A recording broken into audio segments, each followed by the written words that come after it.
Hi friends, welcome to fantasy guru. Game week 36 പറ്റി സംസാരിക്കുന്ന fantasy ഗുരുവിന്റെ മറ്റൊരു എപ്പിസോഡിട്ട് എല്ലാവർക്കും സ്വാഗതം. ഇപ്പോൾ നമ്മുടെ മുമ്പിൽ ഇനിയുള്ളത് ഗെയിം വീക്ക് 36 ആണ്. നമ്മളെ സീസന്റെ അവസാനത്തോടടുത്തു. ഇനി 3 ഗെയിം വീക്കുകൾ മാത്രമാണ് നമ്മുടെ മുമ്പിലുള്ളത്.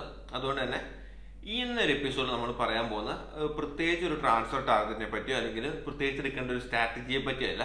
നമ്മുടെ മനസ്സിലുള്ള കുറച്ച് സംശയങ്ങൾ അല്ലെങ്കിൽ ഈ പർട്ടിക്കുലർ ഗെയിം വീക്കിലായിട്ട് കിടക്കുമ്പോൾ, എസ്പെഷ്യലി ഒരു ഡബിൾ ഗെയിം വീക്ക് ഇനി വരാനുള്ളത് കൊണ്ട് ഇപ്പോൾ നമ്മുടെ മനസ്സിലുണ്ടാകുന്ന ചില കൺഫ്യൂഷൻസ് അല്ലെങ്കിൽ ചില തോട്ട്സിനൊരു ക്ലാരിറ്റി വരുത്താന്നുള്ള ഒരു ചെറിയ ഉദ്ദേശം മാത്രമാണ് ഈ വീഡിയോയിലുള്ളൂ. ഇന്നത്തെ നമ്മുടെ ആദ്യത്തെ ടോപ്പിക്ക് വരുന്നത് നമ്മൾ നോക്കുന്നത് മാഞ്ചസ്റ്റർ സിറ്റിയെ പറ്റിയാണ്. ആ ഒരു ടീമിനെ നമ്മൾ എങ്ങനെ ഇനി അങ്ങോട്ട് നമ്മൾ പരിഗണിക്കണം എന്നുള്ള രീതിയെ പറ്റിയാണ്. നമുക്ക് എല്ലാവർക്കും അറിയാം, നമുക്ക് മിക്കവരും ടീമിൽ ഓൾറെഡി 2 സിറ്റി അസറ്റുകൾ ഉണ്ടാവും. അത് ഹാലൻഡ് എല്ലാവരും ടീമിലും ബ്ലോക്ക് ആയിരിക്കും അല്ലെങ്കിൽ ലോക്ക് ആയിരിക്കും. അതിന് കൂടെ തന്നെ മിക്ക ടീമുകളിലും ഫോർഡൻ ഉണ്ടാവും. ഹാലൻഡ് മാത്രമുള്ളവർ തീർച്ചയായിട്ടും ഫോർഡൻ എടുക്കാൻ ശ്രദ്ധിക്കുക. അതാണ് ആദ്യമേ പറയാനുള്ളത്. ഇനി ഹാലൻഡും ഫോർഡൻ ഉള്ളവർക്കുള്ള പ്രധാനമായ ഒരു കൺഫ്യൂഷൻ എന്ന് വെച്ചാൽ, മൂന്നാമതൊരു സിറ്റി അസറ്റിന് എടുക്കണമോ, അങ്ങനെ ഒരു മൂന്നാം സിറ്റി അസറ്റിന് എടുക്കേണ്ട കാര്യമുണ്ടോ? അങ്ങനെ എടുക്കുവാണെങ്കിൽ മിഡ്ഫീൽഡറിലേക്ക് കെവിൻ ഡി ബ്രൂയിനെ കൊണ്ടുവരണം അല്ലെങ്കിൽ ഡിഫൻസിലേക്ക് ഒരു പ്ലെയറെ കൊണ്ടുവരണം എന്നുള്ള മറ്റൊരു സംശയം വരുന്നു. അപ്പൊ നമ്മൾ അഡ്രസ് ചെയ്യാൻ പോകുന്ന ആ ഒരു സംശയമാണ്, ആരാണ് സിറ്റിയിൽ നിന്ന് എടുക്കാൻ കഴിയുന്ന മൂന്നാമത്തെ പ്ലെയർ? അത് എങ്ങനെ ആ ഒരു ഡിസിഷനിലേക്ക് എത്താമെന്ന് നോക്കാം. നമുക്ക് 2 അപ്രോച്ചാണ് മെയിനായിട്ട് ഇതിനെ സജസ്റ്റ് ചെയ്യാൻ കഴിയുന്നത്. ഒന്നാമത്തെ കാര്യം വളരെ ഈസി ആയിട്ടുള്ള സ്ട്രേറ്റ് അപ്രോച്ച്. അതായത് നിങ്ങളുടെ കറണ്ട് ടീമിലായിട്ട് നിങ്ങൾ നോക്കുക, നിങ്ങളുടെ ഡിഫൻസ് ആണ് വീക്കെങ്കിൽ മൂന്നാമതായി കൊണ്ടുവരുന്ന സിറ്റി അസറ്റ് ഒരു ഡിഫൻഡർ ആയിരിക്കണം, സിറ്റി ഡിഫൻഡർ ആയിരിക്കണം. അതല്ല നിങ്ങളുടെ മിഡ്ഫീൽഡിലേക്ക് നോക്കുമ്പോൾ നിങ്ങൾക്ക് തോന്നുന്നത് നിങ്ങളുടെ മിഡ്ഫീൽഡിൽ ഒരു ഡെഡ് അസറ്റ് ഉണ്ട്. ലെറ്റ്സ് നമ്മുടെ ഒരു എല്ലാവരും ഒരു ഇതൊക്കെ ഒഴിവായിക്കൊണ്ട് നമ്മൾ ചിലപ്പോൾ ചില ഒന്നിനും കൊള്ളാത്ത ചില കളിക്കാർ ചുമ്മാ എടുത്തു വെച്ചാണ് നമ്മുടെ ഒരു ഇൻഡ്യൂഷൻ വെച്ച് ചിലപ്പോൾ എടുത്ത് ഫ്ലോപ്പായി ചിലപ്പോൾ കളിക്കാർ ഇരിപ്പുണ്ടാവും. അല്ലെങ്കിൽ നിങ്ങളുടെ ഒരു മിഡ്ഫീൽഡർ ഇഞ്ചുറി ആയിരിക്കും. അപ്പോൾ നിങ്ങളുടെ മിഡ്ഫീൽഡ് വീക്ക് ആണെന്ന് തോന്നുന്നെങ്കിൽ നിങ്ങൾ ഡി ബ്രൂയിനെ എടുക്കുക. അപ്പോൾ ആദ്യത്തെ അപ്രോച്ച് നിങ്ങളുടെ ടീം ഡിപ്പെൻഡ് ആണ്. നിങ്ങളുടെ വീക്കായുള്ള ഏതാണ് ഡിപ്പാർട്ട്മെന്റ്, ആ ഡിപ്പാർട്ട്മെന്റിലായിട്ട് നമുക്ക് സിറ്റിയുടെ പ്ലെയറെ കൊണ്ടുവരാം. അതല്ലാത്തൊരു അപ്രോച്ച് എന്ന് വെച്ച് കഴിഞ്ഞാൽ അത് മറ്റൊരു അപ്രോച്ച് അല്ല. നമ്മുടെ കറണ്ട് റാങ്ക് നോക്കുക. അതായത് നിങ്ങൾ നോക്കുവാണെങ്കിൽ നിങ്ങൾ അത്യാവശ്യം മോശമല്ലാത്ത റാങ്കാണ്, അല്ലെങ്കിൽ നിങ്ങളുടെ മിനി ലീഗിലൊക്കെ നിങ്ങൾ അത്യാവശ്യം മികച്ച രീതിയിൽ നിൽക്കുവാണെങ്കിൽ എല്ലാവരും ചെയ്യാൻ പോകുന്ന ഒരു മൂവ് എന്ന് വെച്ച് കഴിഞ്ഞാൽ സിറ്റി ഡിഫൻസിലേക്ക് പോകാമെന്നുള്ളതായിരിക്കും. അതായത് ടോപ്പ് റാങ്കിങ്ങിലുള്ളവരുടെ മൊത്തത്തിലുള്ളൊരു പാറ്റേൺ കാണുന്നത് സിറ്റി ഡിഫൻഡർ, എസ്പെഷ്യലി ഗവാഡിയോളിനെ ടീമിനായിട്ട് കൊണ്ടുവരുന്ന ഒരു മൂവ് കാണുന്നുണ്ട്. അതുകൊണ്ട് തന്നെ അടുത്ത ആഴ്ച അത്യാവശ്യം ടോപ്പ് റാങ്കിങ്ങിലുള്ളവർക്ക് ഗവാഡിയോൾ ഒരു ഗോളോ ഒരു ക്ലീൻ ഷീറ്റോ കൊടുത്താൽ ആ ഒരു പോയിന്റ് റാങ്ക് ഡിഫറൻസ് ഉള്ള ചാൻസ് ഉണ്ട്. അതുകൊണ്ട് നിങ്ങളൊരു സേഫ് സോണിലാണ് നിങ്ങളുടെ മിനി ലീഗിലും ഓവറോൾ റാങ്കിങ്ങിലും നിൽക്കുന്നതെങ്കിൽ ഗോ ഫോർ സിറ്റി ഡിഫൻഡർ. അതല്ല നിങ്ങളൊരു ചേസിങ് പ്ലെയർ ആണെന്ന് വെച്ചോ, നിങ്ങൾക്ക് കാര്യമായ പോയിന്റുകളൊന്നും ഇല്ല അല്ലെങ്കിൽ കാര്യമായ റാങ്കിങ് ഇല്ലെങ്കിൽ ആരെങ്കിലും ചേസ് ചെയ്ത് പിടിക്കണം എന്നുണ്ടെങ്കിൽ സിറ്റി മിഡ്ഫീൽഡിലായിട്ട് തിരിച്ചു വരിക. അതായത് കെവിൻ ഡി ബ്രൂയിനെ ടീമിനായിട്ട് കൊണ്ടുവരിക. ഇനിയിപ്പോൾ സിറ്റി ഡിഫൻസിലായിട്ട് വരുമ്പോഴുള്ള പ്രശ്നം അല്ലെങ്കിൽ ആരെ എടുക്കാന്ന് വെച്ചാൽ ഓഫ്കോഴ്സ് ഗവാഡിയോളെ എടുക്കാൻ കഴിയാം. മറ്റു പ്ലേയേഴ്സിനെ പറ്റി സംസാരിക്കാത്ത അല്ലെങ്കിൽ ഇപ്പോൾ സിറ്റി ഡിഫൻസിൽ ഓൾ ടുഗദർ നമ്മൾ സംസാരിക്കുകയാണെങ്കിൽ നിങ്ങൾ ആരെ എടുത്താലും ഒരു കാര്യം നിങ്ങൾ മനസ്സിലാക്കുക, മിക്കവാറും ഒരു കളിയിൽ ആ ഒരു പ്ലെയർ ബെഞ്ചിലടിക്കാനുള്ള ചാൻസ് ഉണ്ട്. അതിപ്പോൾ സിറ്റിയിലെ ഏത് ഡിഫൻഡർ എടുത്താലും ആ ഒരു പ്രശ്നം അതിനകത്തുണ്ട്. അത് ആരും നേരിടുന്നു പറയില്ല. എന്നിരുന്നാൽ കൂടിയും കറന്റ് സിറ്റി സ്ക്വാഡിലെ ഏറ്റവും മികച്ച ഡിഫൻഡർ അല്ലെങ്കിൽ ഏറ്റവും മികച്ച ഫോമുള്ള ഡിഫൻഡർ, അറ്റാക്കിംഗ് സ്റ്റാറ്റ്സിൽ മികച്ചു നിൽക്കുന്ന ഡിഫൻഡർ ആയിട്ടുള്ള ഗവാഡിയോളെ തന്നെയാണ് സിറ്റി ഡിഫൻസിലേക്ക് ഞാൻ പറയുന്നത്. കഴിഞ്ഞ കളിയിൽ തന്നെ ഗോൾ അടിച്ചു, ക്ലീൻ ഷീറ്റ് കിട്ടി, മികച്ച ഒരു ചാൻസ് ഉണ്ടായിരുന്നു. ചില സമയത്ത് കൂടി ഒരു സെൻട്രൽ സ്ട്രൈക്കറെ പോലെ ഒരു ക്രോസിനൊക്കെ അവിടെ വന്നിരിക്കണേയും കാണുന്നുണ്ട്. സോ സിറ്റി ഡിഫൻസിലേക്ക് പോകുമ്പോൾ ഗവാഡിയോളിനെ എടുക്കാം. ഇനിയിപ്പോൾ പക്ഷേ ഗവാഡിയോളിനെ എടുക്കുമ്പോൾ തന്നെ എപ്പോഴും ഒരു ക്ലീൻ ഷീറ്റ് പൊട്ടൻഷ്യൽ സിറ്റിക്ക് ഇനി ഉണ്ടാവുമെന്ന് പ്രതീക്ഷിക്കരുത്. നോട്ടിംഗ്ഹാം ഫോറസ്റ്റിനെതിരെ സിറ്റി ഗോൾ വഴങ്ങാതെ രക്ഷപ്പെട്ടത് വുഡിന്റെ അനുഗ്രഹം കൊണ്ട് മാത്രമാണ്. അതല്ലാത്ത പക്ഷം സിറ്റി 2 ഗോൾ വഴങ്ങേണ്ടതായിരുന്നു. അതുകൊണ്ട് തന്നെ സിറ്റി ചാൻസുകൾ കൺസീഡ് ചെയ്യുന്നുണ്ട്. ക്ലീൻ ഷീറ്റ് കാര്യങ്ങൾ പ്രതീക്ഷിക്കരുത്. എന്നിരുന്നാൽ പോലും മൊത്തത്തിലുള്ള ട്രെൻഡ് വെച്ച് ഡിഫൻസിലാണ് നിങ്ങൾ ഇൻവെസ്റ്റ് ചെയ്യാൻ ഉദ്ദേശിക്കുന്നതെങ്കിൽ ഗവാഡിയോൾ ഫ്രം സിറ്റിയാണ് നോക്കുന്നത്. അതല്ല ഈ മിഡ്ഫീൽഡിലായിട്ടാണെങ്കിൽ ഓഫ്കോഴ്സ് കെവിൻ ഡി ബ്രൂയിനെ ടീമിനായിട്ട് എടുക്കാം. നെയിൽഡ് ആണ്. ഇനിയുള്ള എല്ലാ കളികളിലും തീർച്ചയായിട്ടും താരം ഫുൾ ടൈം കളിക്കും അല്ലെങ്കിൽ മേജർ സ്റ്റാർട്ട് ചെയ്യുന്നതിന് തീർച്ചയായിട്ടും ഉറപ്പിക്കാം. ടൈറ്റിൽ റേസിൽ മുന്നിൽ നിൽക്കുന്ന ടീമാണ് സിറ്റി. അവർക്ക് ഇനി പോയിന്റ് ഡ്രോപ്പ് ചെയ്യാൻ താല്പര്യം ഉണ്ടാവില്ല. എക്സ്പെഷ്യലി ഇങ്ങനെ ടോട്ടൻഹാമൊക്കെ ആയിട്ട് തീർച്ചയായിട്ടും നമുക്ക് ഡി ബ്രൂയിനെ എടുത്തു ചെയ്യാൻ കഴിയും. സോ സിറ്റിയെ പറ്റി അതാണ് പറയാനുള്ളത്. ഇനി ഇതേ ടോപ്പിക് നമ്മൾ ലിവർപൂളിലേക്ക് പോകുമ്പോൾ ആദ്യം തന്നെ പറഞ്ഞുകൊണ്ടിട്ട് ലിവർപൂളിൽ ഡാർവിൻ ന്യൂനസിന് കയ്യിലുള്ളവർ തൽക്കാലം കൈ കൂപ്പുക, എന്നിട്ട് പറയാം അടുത്ത സീസണിൽ നമുക്ക് നോക്കാം. എന്നിട്ട് പറഞ്ഞ് സലാം പറഞ്ഞുകൊണ്ട് ഡാർവിൻ ന്യൂനസിനെ വിറ്റ് കളയുക. എടുത്ത് വെച്ച് അല്ലെങ്കിൽ ടീമിൽ വെച്ച് നമ്മൾ ക്ഷമ നശിച്ച് ഇനി ഒരു അവസരം ഡാർവിൻ ന്യൂനസിന് കൊടുക്കാനില്ല. Because we have another options. Darwin Nunez start ചെയ്യുന്നില്ല. ഇനിയിപ്പോൾ സ്റ്റാർട്ട് ചെയ്താൽ എന്തെങ്കിലും കാണിക്കുന്നു അറിയാൻ പാടില്ല. ഡാർവിൻ ന്യൂനസിന് ഈസി സെൽ. രണ്ടാമത്തെ പ്ലെയർ നോക്കുകയാണെങ്കിൽ മുഹമ്മദ് സലയാണ്. കഴിഞ്ഞ 3 കളികളിൽ 2 കളികളിൽ സബ് അപ്പിയറൻസ് ആയിരുന്നു. കഴിഞ്ഞ കളിയിൽ ക്ലോപ്പായിട്ട് മതിയായ ഒച്ചപ്പാടും ബഹളമായിരുന്നു. അതുകൊണ്ട് തന്നെ അടുത്ത കളിയിൽ ഇറങ്ങുമെന്നുള്ള കാര്യത്തിൽ എനിക്ക് സംശയമുണ്ട്. പക്ഷേ എന്റെ മനസ്സ് പറഞ്ഞു അടുത്ത കളിയിൽ മുഹമ്മദ് സല ഇറങ്ങും. അതുകൊണ്ട് തന്നെ സല ഓണേഴ്സ് ശ്രദ്ധിക്കുക. സല നമുക്ക് ആദ്യം തന്നെ നമുക്ക് ക്ലോപ്പിന്റെ പ്രസ് കോൺഫറൻസ് ശ്രദ്ധിക്കാം. അതിനുശേഷം അത്യാവശ്യം സലയുടെ വലിയ പ്രശ്നങ്ങളൊന്നും ഇല്ല എന്ന് കാണുന്നെങ്കിൽ സ്പേഴ്സിനെതിരെ സലയെ കളിക്കാൻ തീർച്ചയായിട്ടും ഇറക്കുക. സ്പേഴ്സിനെ നമുക്കറിയാം, ഒരു സ്പേഴ്സിന്റെ ഡിഫൻസ് ഒക്കെ വളരെ വീക്കാണ്. നമ്മൾ ആഴ്സണലിനെതിരെ കണ്ടതാണ്. അതുപോലെ തന്നെ അവരുടെ ലെഫ്റ്റ് സൈഡിൽ സല കളിക്കുന്ന സൈഡിൽ കഴിഞ്ഞ കളിയിൽ സാക്ക ശരിക്കും നന്നായി കളിച്ചിട്ടുണ്ടായിരുന്നു. അപ്പൊ ആ ഒരു സ്പേസ് സലയ്ക്കും കിട്ടും. അതുകൊണ്ട് തന്നെ സ്പേഴ്സിനെതിരെ സല കളിക്കുമെന്ന് ഉറപ്പുണ്ടെങ്കിൽ സലയെ വെക്കാം. തൽക്കാലം സലയെ വിൽക്കാതിരിക്കാം. മൂന്നാമത്തെ കാര്യം, ഈ ഒരു ഹേർട്ടായിട്ടുള്ള സല, അതായത് ഒരു വാശിപ്പുറത്ത് കളിക്കാൻ സല ഇറങ്ങിക്കഴിഞ്ഞാൽ മിക്കപ്പോഴും മികച്ച പോയിന്റ് തരുന്നൊരു കാഴ്ച കൂടി കാണുന്നുണ്ട്. സോ സല ഓണേഴ്സ് സലയെ കീപ്പ് ചെയ്യുക. നല്ലൊരു വീക്ക് തന്നെയാണ് വരുന്നത്. അതാണ് ലിവർപൂളിനെ പറ്റി പറയാനുള്ളത്. ഇനി നമ്മൾ നോക്കാനുള്ളത് ടീം വൈസ് അല്ല, പ്ലെയർ വൈസ് കുറച്ച് ഡിസിഷനിലേക്ക് വരികയാണെങ്കിൽ സോളാങ്കി നമുക്ക് കുറച്ച് നാൾ പോയിന്റ് തന്ന കളിക്കാരാണ്. എന്നിരുന്നാൽ പോലും ഡബിൾ ഗെയിം വീക്ക് വരുന്നില്ല. അതിന്റെ കൂടെ തന്നെ സോളാങ്കിക്ക് ചെറിയൊരു തിരിച്ചടി FPL പെർസ്പെക്റ്റീവ് വന്നിട്ടുണ്ട്. കാരണം കഴിഞ്ഞ കളിയിൽ ബോൺമൗത്ത് കളിച്ചപ്പോൾ അവരുടെ മെയിൻ സ്ട്രൈക്കറായിട്ട് കളിച്ചത് ഉനാൽ എന്ന് പറഞ്ഞിട്ടൊരു പയ്യനാണ് കളിച്ചത്. ആളുടെ ഫുൾ പേര് എനിക്കറിയില്ല. ഉനാൽ എന്ന് പറഞ്ഞ പയ്യനാണ് കളിച്ചത്. തൊട്ട് താഴെ ഒരു സെക്കൻഡ് സ്ട്രൈക്കറെ പോലെയാണ് സോളാങ്കി കളിച്ചത്.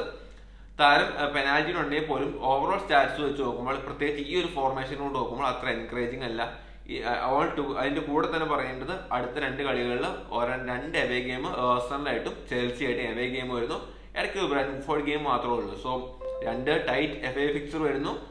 മെയിൻ സ്ട്രൈക്കറായിട്ടല്ല കളിക്കുന്നത്. സ്റ്റാറ്റ്സിൽ കുറവ് വരുന്നു. ഇടയ്ക്ക് ബ്രെൻഫോർഡ് കളി മാത്രമേ ഉള്ളൂ. വേണമെങ്കിൽ സോളാങ്കി ഓണേഴ്സിന് തൽക്കാലം സോളാങ്കിയോട് ബൈ പറയാനുള്ള സമയമായിരിക്കുന്നു.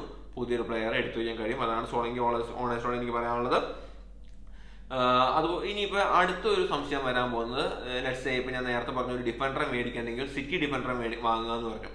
ഇപ്പൊ ചിലരുടെ അവസ്ഥ എന്ന് വെച്ചാൽ ഓൾറെഡി 3 സിറ്റി അസറ്റുകൾ ഉണ്ടാവും. ലെറ്റ്സ് സേ ഹാലൻഡ് ഉണ്ടാവും, ഫോർഡ് ഉണ്ടാവും, ഗവാർഡിയോൾ ഉണ്ടാവും. അപ്പോൾ ഒരു സിറ്റി അസറ്റ് ഇനി കൊണ്ടുവരാൻ നിവൃത്തിയില്ല. അങ്ങനെയാണെങ്കിൽ ഡിഫൻസിലായിട്ട് ആരെടുക്കും? അതായത് സിറ്റി അസറ്റ് അല്ലാതെ മറ്റാരെങ്കിലും ഡിഫൻസിലായിട്ട് കൊണ്ടുവരാൻ കഴിയുമോ എന്ന് ചോദിച്ചാൽ, ഡബിൾ ഗെയിം വീക്കിന്റെ കാര്യം നിലനിർത്തിക്കൊണ്ട് തന്നെ പറയട്ടെ, നമുക്ക് തൽക്കാലം സിംഗിൾ ഗെയിം വീക്കിലുള്ള ആഴ്സണൽ ഡിഫൻഡറിനായിട്ട് നിങ്ങൾ പോവുക. അതായത് നിങ്ങൾക്കൊരു വേണമെങ്കിൽ ആഴ്സണൽ ഡിഫൻസ് ഡെവലപ്പ് ഓൾ പേരുള്ള ഒരു ഇനി എന്തിനാ ആഴ്സണൽ ചോദിക്കേണ്ട, ലീഗിലെ ഏറ്റവും മികച്ച ഡിഫൻസ് ആഴ്സണലിന്റെ ആണ്. സിംഗിൾ ഗെയിം വീക്ക് ആണെങ്കിൽ പോലും തൽക്കാലം ഇപ്പോഴത്തെ സാഹചര്യത്തിൽ ഡബിൾ ഗെയിം വീക്ക് അസറ്റുകളെ കവർ ചെയ്യാൻ കഴിയുന്ന പോയിന്റ് ആഴ്സണൽ ഡിഫൻസിന് ഉണ്ടാകാൻ കഴിയുന്നു പ്രതീക്ഷിക്കുന്നു. അതുകൊണ്ട് തന്നെ സിറ്റി ഡിഫൻഡർ അല്ലെങ്കിൽ തീർച്ചയായിട്ടും സിംഗിൾ ഗെയിം വീക്കുള്ള ആഴ്സണൽ ഡിഫൻഡറായിട്ട് പോകാൻ മടിക്കേണ്ടതില്ല. സോ അതാണ് ഡിഫൻസിലായിട്ട് സിറ്റി അസറ്റ് അല്ലാതെ എന്ത് ചെയ്യുമെന്നുള്ള ചോദ്യത്തിന് എൻ്റെ ഉത്തരം പറയുന്നത്.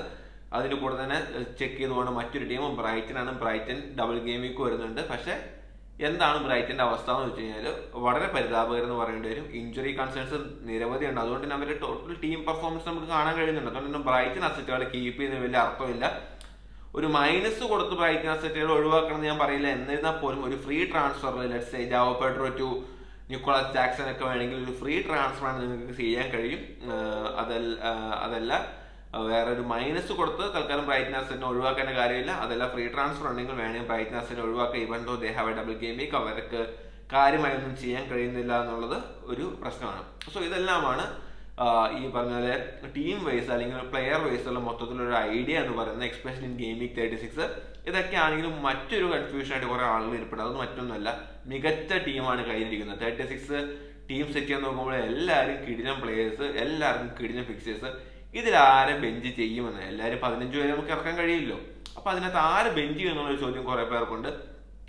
ആ ഒരു ചോദ്യത്തിലേക്ക് വരുവാണെങ്കിൽ ഞാൻ പറഞ്ഞ പോലെ പറഞ്ഞ ഹാലൻഡ് ഉണ്ട്, പാൾമർ ഉണ്ട്, സാലയുണ്ട്, സൺ ഉണ്ട്, ഈ പറഞ്ഞ പോലെ ഇസാക്ക് ഉണ്ട്, സോളാങ്കി ഉണ്ട്, അല്ലെങ്കിൽ ഈ പറഞ്ഞ പോലെ ജാക്സൺ ഉണ്ട്. ഇങ്ങനെയൊക്കെ ഉള്ളവർക്ക് ആര് ബെഞ്ചിലിരുത്തും എന്നുള്ളൊരു ചോദ്യമുണ്ട്. അങ്ങനെ ഒരു ചോദ്യത്തിന് ഉത്തരം എന്ന് പറഞ്ഞാൽ ഒരു സ്പെസിഫിക് ഉത്തരം ഇല്ലെങ്കിൽ പോലും നമുക്ക് കറന്റ് സ്റ്റാറ്റ്സ് വെച്ച് പറയാൻ കഴിയുന്ന ഒരു കാര്യം, ന്യൂകാസിൽ യുണൈറ്റഡിന്റെ എവേ ഫോം എന്ന് പറഞ്ഞു കഴിഞ്ഞാൽ വേഴ്സ്റ്റ് ആണ്. അവർക്ക് കാര്യമായി ഒന്നും ചെയ്യാൻ കഴിയുന്നില്ല.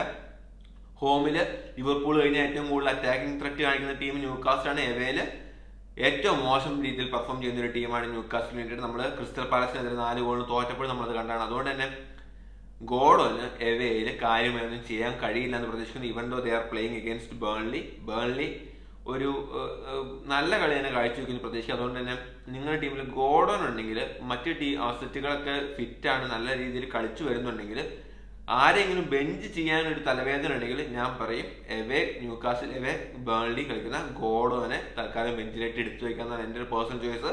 അത് ഞാൻ പറയാനുള്ള കാരണം സ്റ്റാറ്റ്സ് ബാക്കപ്പ് ആണ് എന്ന് ഓർക്കുക. ഇനി എങ്ങാനും ഗോർഡനെ കരക്കിലേക്ക് ഇട്ടിട്ട് ഒരു 4 ഗോൾ ഗോർഡൻ അടിച്ചു കഴിഞ്ഞാൽ മറ്റന്നാൾ വന്ന് എൻ്റെ പേജിൽ പൊങ്കാലയിടാൻ ആരും മറക്കണ്ട. അങ്ങനെ 4 കമന്റ് കയറിക്കോട്ടെ. അത് അതിന്റെ റിസ്ക് ഞാൻ ഏറ്റെടുക്കുന്നു. സോ അതാണ് ബെഞ്ചിങ് ഹെഡേക്കിനെ പറ്റി, അല്ലെങ്കിൽ അങ്ങനെയുള്ളവർക്ക് എനിക്കുള്ളൊരു ഞാൻ പറയുന്ന ഒരു സൊല്യൂഷൻ എന്ന് പറയുന്നത്. ഇനി നമുക്ക് അറിയാനുള്ളത് ഇഞ്ചുറി അപ്ഡേറ്റുകൾ എന്തെല്ലാമാണെന്നാണ്. നമ്മളിപ്പോൾ ഈ വീഡിയോ ഷൂട്ട് ചെയ്യുന്നത് വ്യാഴാഴ്ച ഉച്ചയ്ക്ക് ശേഷമാണ്. ഈ ഒരു നിമിഷത്തിൽ അവൈലബിൾ ആയിട്ടുള്ള ഇൻഫർമേഷൻസ് ആണ് ഞാൻ പാസ് ചെയ്യുന്നത്. എന്നിരുന്നാൽ കൂടി towards deadline we will have more clarity on it. നിങ്ങളത് തീർച്ചയായിട്ടും ഫ്യൂച്ചറിൽ ഫോളോ ചെയ്യുക. എനിക്കിപ്പോൾ കറന്റ് അവൈലബിൾ ആയിട്ടുള്ള ഇഞ്ചുറി അപ്ഡേറ്റ് നോക്കുകയാണെങ്കിൽ ബ്രൂണോ ഫെർണാണ്ടസ് ഇഞ്ചേർഡ് ആണ്. അവരുടെ game week 36 game week Bruno Fernandes available ആണോ എന്നുള്ള കാര്യത്തിൽ ചെറിയ ഡൗട്ട് ഉണ്ട്. പുള്ളി റിക്കവറി ഫേസിലാണ്, പക്ഷേ എത്രത്തോളം ഉണ്ടാവുന്നറിയില്ല. സോ ബ്രൂണോ ഫെർണാണ്ടസ് ഒരു സ്ലൈറ്റ് ഇഞ്ചുറി കൺസേൺ ഉണ്ട്. തൽക്കാലം വാങ്ങാൻ വെച്ചിരിക്കുന്നവർക്ക് ചിലപ്പോൾ വേണമെങ്കിൽ ഒരാഴ്ച കൂടി വെയിറ്റ് ചെയ്യാം. Game week 36 doubt for Bruno Fernandes. അതുപോലെ തന്നെ ഗുസ്റ്റോ ചെൽസിയുടെ താരത്തിന് തിരിച്ചു വരെ എപ്പോഴത്തേക്കുന്ന കാര്യത്തിൽ 35 കളിക്കുമെന്ന് 36 കളിക്കുന്ന കാര്യത്തിൽ ചെറിയ ഡൗട്ട് ഉണ്ട്. പുള്ളി തന്നെ ട്രെയിൻ ചെയ്യുന്നുണ്ട്, ചിലപ്പോൾ കളിച്ചേക്കാം. പക്ഷെ 37 ഏറെക്കുറെ ഓക്കെ ആവുന്ന കേൾക്കുന്നു. സോ ഗുസ്റ്റോണേഴ്സ് തൽക്കാലം താരത്തെ ബെഞ്ചിലിട്ടിടുക. അതുപോലെ തന്നെ വാൻ ഹെക്ക് ഫ്രം ബ്രൈറ്റൺ ഒരു ബഡ്ജറ്റ് എനേബിൾ ആയിരുന്നു. ഒരു ക്ലാരിറ്റി ഇല്ല പുള്ളിയുടെ ഇഞ്ചുറിയുടെ കാര്യത്തിൽ. ലേറ്റസ്റ്റ് അറിയാൻ കഴിയുന്നത് season is over for van Hecke എന്നുള്ളതാണ്. ഒരു ഒഫീഷ്യൽ കൺഫർമേഷൻ അല്ല, പക്ഷേ പറഞ്ഞു കേൾക്കുന്നത് season is over for van Hecke എന്നാണ്. സോ അങ്ങനെയാണെങ്കിൽ വാൻ ഹെക്കിന് ഒരു പകരക്കാരനെ കണ്ടെത്താൻ തയ്യാറായിക്കൊള്ളുക. Especially if you are bench boosting 37. Still I'm telling you it's not a final word, but what I heard is വാൻ ഹെക്കിന്റെ സീസൺ ഈസ് ഓവർ എന്നാണ്. അതുപോലെ ക്രിസ്റ്റൽ പാലസിന്റെ എസ് എ കഴിഞ്ഞ കളി കളിച്ചിട്ടുണ്ടായിരുന്നില്ല. ഈ കളിയിൽ എസ് എ അവൈലബിൾ ആണ്. സോ എസ് എ ഓണേഴ്സിന് സന്തോഷിക്കാവുന്ന നിമിഷങ്ങൾ. അതുപോലെ തന്നെ എഡേഴ്സൺ മോറേസൺ ഫ്രം മാഞ്ചസ്റ്റർ സിറ്റിയുടെ ഗോൾ കീപ്പർ ആയിരുന്നു. നമ്മൾ ആ ഒരു ഇനീഷ്യൽ ഇഞ്ചുറി കണ്ടപ്പോൾ പുള്ളിയുടെ കയ്യിലൊരു പ്ലാസ്റ്റർ ഒക്കെ ഇട്ട് തൂക്കിയിട്ടുണ്ടൊക്കെ നടക്കണം. എക്സ്ക്യൂസ് മീ, കയ്യിൽ പ്ലാസ്റ്റർ ഒക്കെ ഇടുന്ന ഒരു കാഴ്ച കണ്ടു. ഞാനൊരു സീസൺ ഔട്ടായിരിക്കും തോന്നുന്നു. പക്ഷേ ലേറ്റസ്റ്റ് ആയിട്ട് നമ്മൾ അറിയാൻ കഴിയുന്നത് പുള്ളിയുടെ പരിക്ക് അത്ര സീരിയസ് അല്ല. Maybe he will be available for game week 37 എന്ന് അറിയാൻ കഴിയുന്നുണ്ട്. അതുകൊണ്ട് തന്നെ എഡേഴ്സിന്റെ കാര്യത്തിൽ നിങ്ങൾ തൽക്കാലം ഒന്ന് ജസ്റ്റ് വെയിറ്റ് ചെയ്യുക. അതിന് കൂടെ പറയാനുള്ള മറ്റൊരു ഗോൾ കീപ്പർ കാര്യം നിക് പോപ്പ് ഫ്രം ന്യൂകാസിൽ. നമുക്കറിയാം ഡിബ്രോക്കാണ് കറന്റ് ഒരു ഗോൾ കീപ്പർ. പോപ്പിന് ഇഞ്ചുറി പറ്റുന്നതാണ്. പക്ഷെ പോപ്പ് റിക്കവർ ആയിട്ടുണ്ട്. ചിലപ്പോൾ ഗെയിം വീക്ക് 36 ബെഞ്ചിലും ഗെയിം വീക്ക് 37 ചിലപ്പോൾ സ്റ്റാർട്ട് ചെയ്യാനുള്ള ചാൻസ് ഉണ്ട്. സോ ഡിബ്രോക്കാനെ കീപ്പ് ചെയ്യാനായിട്ട് ശ്രദ്ധിച്ചോളൂ. നിക് പോപ്പിന്റെ സാന്നിധ്യം അവരെ മടങ്ങി ഒരു ആഗതമായിരിക്കുന്നു. സോ അത്തരം ഡിബ്രോക്ക ഓണേഴ്സിന് ഒരു അലാമാണ്. അതിന്റെ കൂടെ ഉള്ളത് ന്യൂകാസിലിന്റെ ഷാറിന്റെ ഇഞ്ചുറി ലെങ്തിനെ പറ്റി ഒരു ഐഡിയ ഇല്ല, ഒന്നും കേൾക്കാനില്ല. അത് നമുക്ക് പ്രസ് കോൺഫറൻസിൽ വെയിറ്റ് ചെയ്യേണ്ടിയിരിക്കും. ഐറ്റ് നൂരി ഫിറ്റ് ആണ്. ഗെയിം വീക്ക് 36 ഐറ്റ് നൂരിയുടെ സേവനം വൂൾസിന് ലഭ്യമായിരിക്കും. അതാണ് മേജർ ഇഞ്ചുറി ന്യൂസ് എന്ന് പറയുന്നത്. ഇനി നമുക്ക് നോക്കാനുള്ളത് ഈ ആഴ്ച ആരെ ക്യാപ്റ്റൻ വെക്കും എന്നുള്ളതിനെ പറ്റിയാണ്. നമുക്ക് എല്ലാവർക്കും അറിയാം ഹാളിന് കഴിഞ്ഞാൽ സബ്ബായിട്ട് വന്നു, ഡിഫറൻറ്റ് പാസ് ചെയ്യുന്നു, ഹാളിന് ഗോൾ അടിക്കുന്നു. As simple as that. എന്നാൽ വൂൾസിനെതിരെ ഹാൾഡ് തന്നെയാണ് ഈ ആഴ്ചയിലെ സ്റ്റാൻഡേർഡ് ക്യാപ്റ്റൻസി എന്ന് പറയുന്നത്. പരിക്ക് വന്ന് കഴിഞ്ഞ് വന്നിട്ടാന്ന് തോന്നുന്നു ഹാളിന് മികച്ച രീതിയിൽ ആ ഒരു കുറച്ച് നേരത്തിന് കളിച്ചു. അപ്പൊ അതിന് വിപരീതമായിട്ട് 1-2 ഡ്രിബിളൊക്കെ കാണാൻ കഴിയുന്നു. മികച്ച കൺട്രോൾ ഉണ്ട്. താരം ഒരു ഫോമിലാണെന്നുള്ള ചെറിയ സൂചന വരുന്നുണ്ട്. അതുകൊണ്ട് തന്നെ Haaland against Wolves, City playing in Etihad home game. So ഡിബ്രോയിന് ഏറ്റവും ഫേവറേറ്റ് ആയിട്ടുള്ള ഒരു മറ്റൊരു ഒപ്പോസിഷൻ വൂൾസ്. അതുകൊണ്ട് തന്നെ ഹാലൻഡ് ക്യാപ്റ്റൻസി ഒരു സ്റ്റാൻഡ് ഔട്ട് തന്നെയാണ്. അതല്ലാത്ത പക്ഷം നിങ്ങൾക്ക് വേണമെങ്കിൽ പാൽമർ അഗൈൻസ്റ്റ് വെസ്റ്റ് ഹാം ഈ പറഞ്ഞ പോലെ മികച്ച ടീമാണ്. പക്ഷെ ഗോൾ മേടിക്കാൻ എക്സ്പെഷ്യലി ഒരു ഓപ്പൺ ഗെയിമിൽ ഗോൾ മേടിക്കാനുള്ള ചാൻസ് വെസ്റ്റ് ഹാം ടെൻഡൻസി കാണിക്കുന്നുണ്ട്. അതുകൊണ്ട് തന്നെ പാൽമർ അഗൈൻസ്റ്റ് വെസ്റ്റ് ഹാം ഒരു മികച്ച ക്യാപ്റ്റൻസി ഓപ്ഷൻ ആണ്. അതല്ലെങ്കിൽ ഞാൻ പറഞ്ഞ ക്യാപ്റ്റൻസി ഓപ്ഷൻ സലയാണ്. കളിക്കുന്ന ഉറപ്പുണ്ടെങ്കിൽ സ്പേഴ്സിന് ക്ലീൻ ഷീറ്റ് മേടിക്കാനുള്ള കഴിവും തൽക്കാലം ഇല്ല. അങ്ങോട്ടും ഇങ്ങോട്ടും ഒരു അറ്റാക്കിംഗ് ഗെയിം ആയിരിക്കും. ലെറ്റ്സ് ഒരു മോർ ദാൻ 2 ഗോൾസ് രണ്ട് ടീം സ്കോർ ചെയ്യാൻ ചാൻസ് ഉണ്ട്. സാക്കയ്ക്ക് കിട്ടുള്ള ഫ്രീഡം അവരെ ലെഫ്റ്റ് സൈഡിൽ കിട്ടുവാണെങ്കിൽ തീർച്ചയായിട്ടും ഡിഫൻസിന് ലെഫ്റ്റ് സൈഡിൽ കിട്ടുവാണെങ്കിൽ തീർച്ചയായിട്ടും സലയ്ക്കും അത് സ്കോർ ചെയ്യാൻ കഴിയും. ഒരു ഒരു ഒരു പ്രശ്നം കഴിഞ്ഞു വരുന്ന ഒരു വാശിയുള്ള സലയായിരിക്കും മിക്കവാറും ഇറങ്ങാൻ പോകുന്നത്. എന്നിരുന്നാൽ സല ഒരു ക്യാപ്റ്റൻസി ഔട്ട് ആകുന്നു. ഇതാണ് എൻ്റെ 3 ക്യാപ്റ്റൻസി ഓപ്ഷൻസ് എന്ന് പറയുന്നത്. നിങ്ങളുടെ യുക്തി പോലെ അത്യാവശ്യം ഞാൻ പറഞ്ഞ വെച്ചിട്ട് ഒരു ക്യാപ്റ്റൻസി സെലക്ട് ചെയ്യാൻ കഴിയുക. എന്തെങ്കിലും ഡൗട്ട്സ് ഉണ്ടെങ്കിൽ താഴെ കമന്റ് ബോക്സിൽ രേഖപ്പെടുത്താം. വീഡിയോ ഇഷ്ടപ്പെട്ടെങ്കിൽ ലൈക്ക് ബട്ടൺ ഒന്ന് ഞെക്കിയേരെ. ആരെങ്കിലും സബ്സ്ക്രൈബ് ചെയ്യണമെങ്കിൽ സബ്സ്ക്രൈബ് ചെയ്തേരെ. മറ്റൊരു എപ്പിസോഡുമായി വീണ്ടും കാണാം. അതുവരെ ഗുഡ് ബൈ.